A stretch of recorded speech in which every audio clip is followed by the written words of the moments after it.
A través de la historia, se han conocido un sinfín de maldiciones que han marcado a varias generaciones o que en el peor de los casos han traído una interminable cantidad de desgracias e infortunios que incluso llegan a culminar con la muerte de quien se encuentra o se encuentren ligados a estas acciones.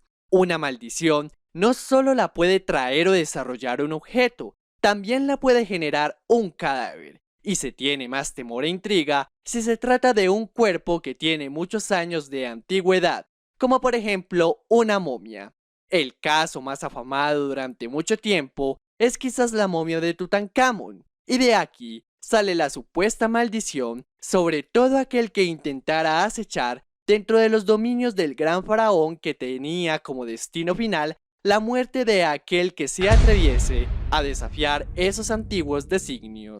Sin embargo, existe también otra maldición un poco más reciente y que muchos consideraron al principio como una simple coincidencia, pero ante las circunstancias en que acontecieron los hechos y las trágicas defunciones que se iban presentando una tras otra, hicieron pensar a más de uno de que verdaderamente se estaba presentando una nueva maldición que prontamente adquirió una gran y especial notabilidad en buena parte de Europa y en otros países. En el mes de septiembre de 1991 se hizo un descubrimiento bastante especial en una zona montañosa de Auslabiocque, muy cerca de la frontera entre Italia y Austria, específicamente en las derivaciones montañosas de la región de Oppsal.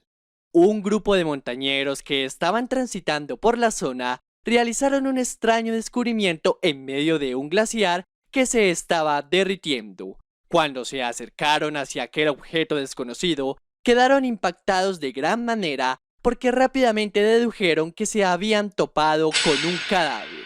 Pero no era un cadáver cualquiera, pues se habían encontrado hasta el momento el cadáver del hombre más antiguo y mejor conservado de Europa. A la momia la empezaron a llamar apresuradamente con el nombre de Opsi, o también llamada Yupsi, en honor a la zona donde fue hallada, y según la prueba realizada con el carbono 14, se determinó que el cuerpo tenía una edad aproximada de 5300 años y que era originario del Neolítico, especialmente de la llamada Edad de Bronce.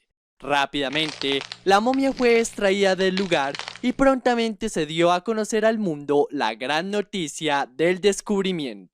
Sin embargo, los pobladores que residen cerca de la gélida zona en donde se encontró a Opsi comenzaron a decir que a aquella momia se le había perturbado su descanso eterno y que por ningún motivo se podía retirar de la zona y mucho menos se podía tener alguna especie de contacto físico con ella, porque esto desataría una terrible maldición que mataría a todo aquel que se atreviese a vulnerar su integridad.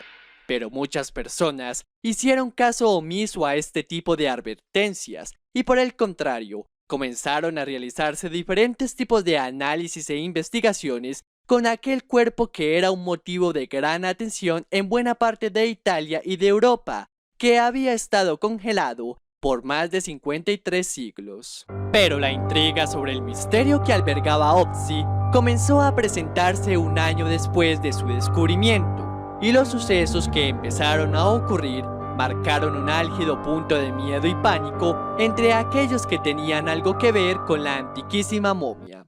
En 1992, uno de los investigadores que estuvo en el lugar de los hechos de nombre Gunther Hahn, quien estuvo participando de manera pertinente en las primeras investigaciones sobre la causa de la muerte de la momia, murió de manera trágica en un aparatoso accidente de tránsito. Precisamente, ese día, Hahn se dirigía a una universidad para dictar una conferencia acerca de la momia. Sin embargo, aquel hombre no pudo contar los anhelados detalles de las investigaciones realizadas sobre Opsi. Meses después, fallecería de manera inoportuna una de las personas que voluntariamente quiso ayudar en el rescate de Opsi. Se trataba de Kurt Fries. Su deceso se produjo mientras estaba practicando lo que más le gustaba hacer, escalando montañas. Desafortunadamente, aquel hombre se vio sorprendido por una gran avalancha y no tuvo el tiempo suficiente para huir del peligro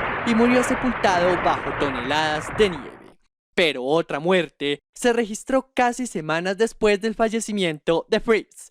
Esta vez fallecía el periodista que estuvo filmando y narrando la noticia del hallazgo. Rainer Holz se encontraba en perfecto estado de salud antes de que difundiera la noticia de la aparición de la momia, hasta que repentinamente le fue hallado un tumor cerebral maligno que rápidamente le comprometió sus funciones motoras y el habla. Aunque se hizo todo lo clínicamente posible para salvar su vida, murió a los 47 años. Muchas personas ya comenzaban a especular que los rumores de la supuesta maldición eran ciertos y que comenzaban a dar sus primeros resultados. Para acabar de ajustar, otra víctima más se sumó a la siniestra lista de la terrible imprecación del Hombre de las Nieves. Esta vez se trataba de Helmut Simon, y quizás su muerte causó terror dentro de los habitantes de Uppsala. Simon fue visto con vida por última vez cuando se dirigía a la zona montañosa donde fue encontrado Opsi, con el objetivo de practicar alpinismo por un buen rato. Sin embargo, aquel hombre no apareció durante la noche ni tampoco lo hizo al día siguiente. Rápidamente, algunos habitantes alertaron a las autoridades y organismos de socorro sobre la desaparición de Simon, quien de manera casi inmediata procedieron a inspeccionar la zona donde probablemente había cruzado aquel hombre. Buscaron durante horas, pero no hallaron nada. Pero pasarían otros 6 días para dar por fin con el paradero de Helmut Simon, el hombre quien fue la primera persona que se atrevió a ver al abrumador Hombre de las Nieves. Fue encontrado muerto en un barranco, muy cerca del lugar del hallazgo de la momia, y estaba totalmente congelado, justamente tal y como fue localizado inicialmente Opsi. Sobre su muerte, se presume que fue un accidente y que al caer por el precipicio quedó en estado de inconsciencia, donde rápidamente fue víctima de los estragos de la hipotermia. Como si 4 muertes en poco tiempo no fueran suficientes, se presentó una quinta víctima, y esta vez sucedió mientras se estaban realizando las exequias de Helmut Simon. Esta vez se trataba de Dieter Wernick, quien fue la persona que encontró el cuerpo sin vida de Simon. Aunque Wernick no participó en las labores de la recuperación de Opsi, ni tampoco conoció la momia personalmente, había desarrollado una gran curiosidad por el caso, por lo que solía ir de manera recurrente a la zona donde fue encontrado el antiquísimo cadáver para tomar fotografías y trataba de encontrar objetos o vestigios que pudieran pertenecer de alguna manera a Opsi. Dieter Wernick falleció de un sorpresivo ataque cardíaco en su casa. Tiempo después, se reportaría el 6º caso de la temida maldición de Opsi, y la nueva víctima que se unía a la perturbadora lista era Konrad Spindler, quien se desempeñaba en ese momento como el jefe de la investigación sobre la momia. En una entrevista que concedió a un medio de comunicación años atrás, una presentadora le preguntó si creía sobre la maldición del Hombre de las Nieves, a lo que Spindler respondió tajantemente que eran fanfarronerías y que solo se trataba de una risible leyenda. Sin embargo, Spindler, que era un hombre totalmente sano, de la noche a la mañana se enfermó repentinamente y tuvo que dejar a un lado el proceso investigativo. Aunque estuvo internado en varias clínicas, los médicos no se ponían de acuerdo sobre cuál era la enfermedad que lo estaba aquejando. Finalmente, Konrad Spindler falleció, y según el informe legal, su repentina causa de muerte se debió a una esclerosis múltiple. Y un año después, en el 2006, se reportó la última muerte conocida hasta el momento.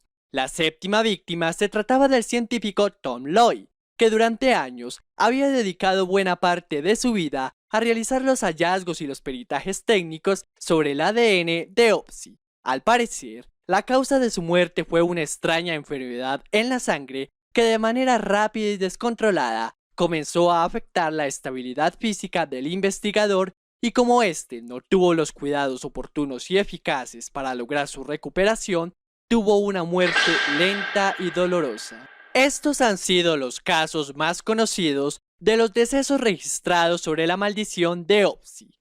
Algunos aseguran que la cifra de muertos que, de alguna u otra manera, estuvieron relacionados con esta momia superaría las 12 y que según algunas personas, los otros casos fueron ocultados por los medios de comunicación para no perturbar los procesos investigativos acerca de Opsi, o también para no generar un fatídico suceso de paranoia colectiva frente al caso de la momia. ¿Qué piensas acerca de esta supuesta maldición? ¿Piensas que los 7 decesos fueron cuestiones de infortunio, casualidad o realmente fueron los estragos de una maldición que fue burlonamente despreciada? Comparte tu interesante opinión en la caja de comentarios.